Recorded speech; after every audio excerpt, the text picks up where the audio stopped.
Hello guys, আসসালামু আলাইকুম। আশা করি সবাই ভালো আছেন। আজকে আবার আপনাদের মাঝে নতুন একটি রেসিপি নিয়ে হাজির হয়েছি। আজকে আপনাদের বানিয়ে দেখাবো খুবই সুস্বাদু 2 রকমের ভাপা পিঠা। ভিডিওটি না টেনে সম্পূর্ণ দেখার অনুরোধ রইল। চলুন শুরু করা যাক। প্রথমে আমি বড় একটি স্টিলের বল নিয়ে নিয়েছি। এখন আমি 1.5 কেজি পরিমাণ চালের গুঁড়ো নিয়ে নিব।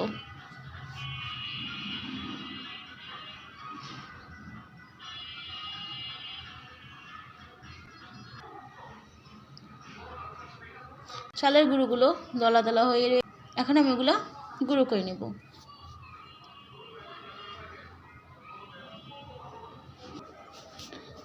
এখন আমি পরিমাণ মতো লবণ দিয়ে দিব।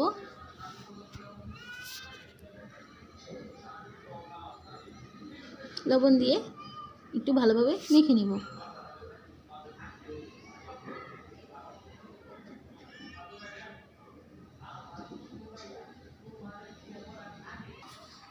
এখন অল্প অল্প করে পানি ছিটিয়ে আমি দলা দলা করে নিব।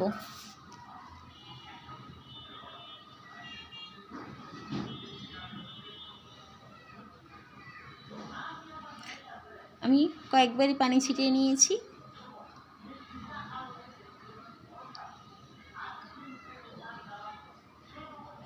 দলা পাকানো হয়ে গেছে। এখন আমি একটি স্টিলের জালি নিয়ে নিব। এখন আমি চালের গুঁড়োটা চেলে নিব।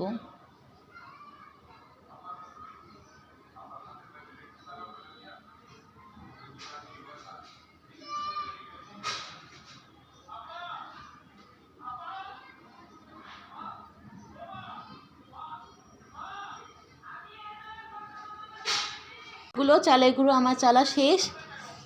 এখন আমি রাইস কুকারের উপরে স্টিমারটা নিয়ে নিব। একটি নরম পাতলা কাপড় নিয়ে নিব। কাপড়টা এখন আমি ভিজিয়ে নিব।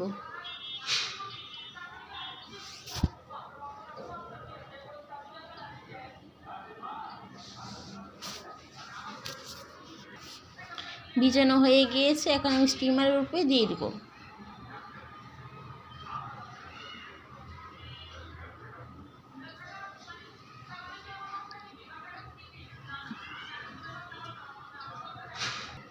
এখন চেলে নেওয়া চালের গুঁড়োটা নিয়ে নিব। নিয়ে অল্প অল্প করে দিয়ে দিব স্টিমারের উপরে।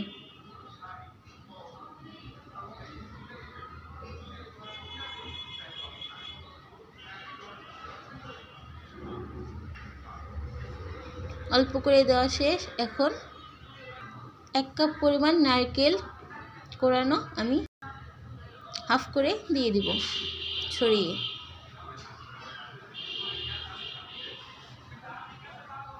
দেওয়া শেষ। এখন 1 কাপ পরিমাণ বাটালি গুড় আমি হাফ দিয়ে দিব।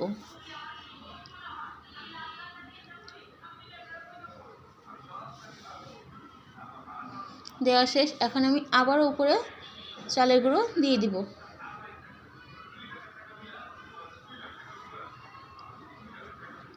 এখন যে বাকি নারকেল কোরানো ছিল এখন আমি ওইটাও দিয়ে দিব। আর হাফ বাটালি গুড় দিয়ে দিব।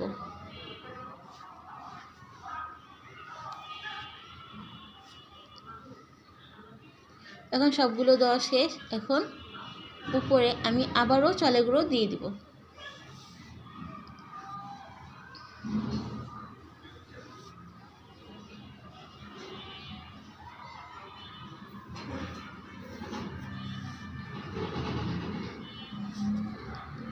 চালের গুঁড়ো দেওয়া শেষ। এখন আমি এটা সাইডে যে কাপড়গুলো আছে ওগুলো দিয়ে আমি ঢেকে দিব।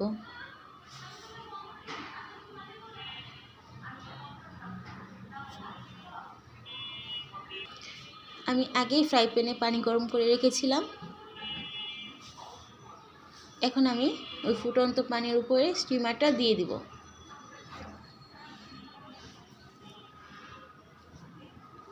দিয়ে আমি 10 মিনিটের জন্য ঢেকে রাখবো। 10 মিনিট পর ঢাকনাটা উঠিয়ে দেখব পিঠাটা হয়ে গেছে কিনা। আমাদের পিঠাটা হয়ে গিয়েছে, এখন উঠিয়ে নেব। দেখুন কতটা সুন্দর হয়েছে। একটা পিঠা বানালেই বাসা সবাই খেতে পারবে। আমি পিঠাটা মাঝখান দিয়ে কেটে নিব।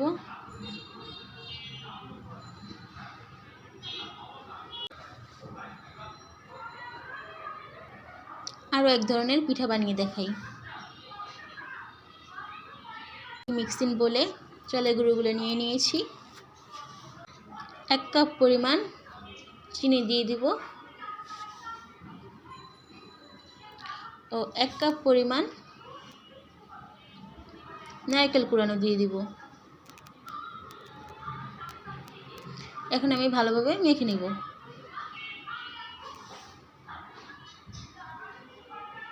আর ভালোভাবে মাখানো হয়ে গেছে। এখন আমি স্টিমারে আগে থেকে কাপড় ধুয়ে রেখেছিলাম, ওটা দিয়ে দিব। এখন আমি গুঁড়ো যেটা মেখে রেখেছিলাম ওটা দিয়ে দিব।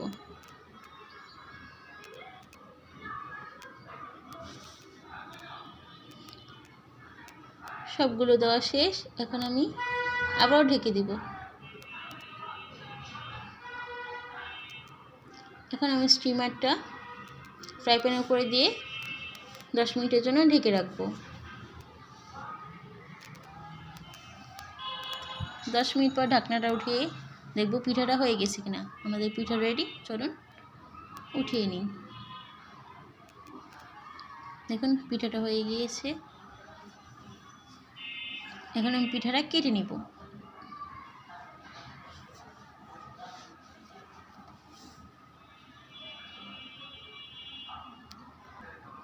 এই 2 রকমের ভাপা পিঠা বানানো খুবই সহজ, বাসায় একবার ট্রাই করে দেখবেন।